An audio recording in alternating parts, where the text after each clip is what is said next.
Bueno, siguiendo con lo que íbamos en el video pasado, pues ahora veremos el modo auscultatorio. En este modo escucharemos la presión arterial por medio del fonendo y por el manómetro, la bomba y el brazo.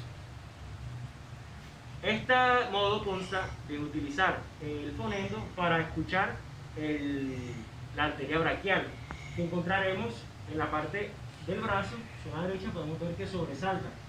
Entonces, en esta zona posicionaremos nuestro fonendo y procederemos a darle aire.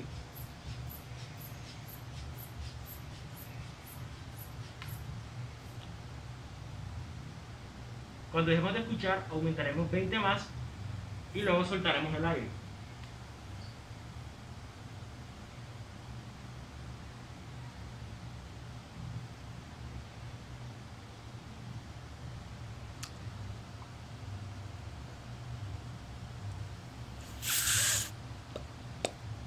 En este caso, mi compañero presentó una presión sistólica, que fue la primera que escuchamos, de 110. La última que se escuchó aproximadamente en 80. Lo que quiere decir que tiene una presión arterial normal. Entre los ritmos que se escucharon, pues se escucharon los sonidos de Korotkov, que no tienen mucha importancia y pues tienen sus debidos pasos para saber y reconocer cuáles son cada una de las presiones en los diferentes sonidos que podemos escuchar.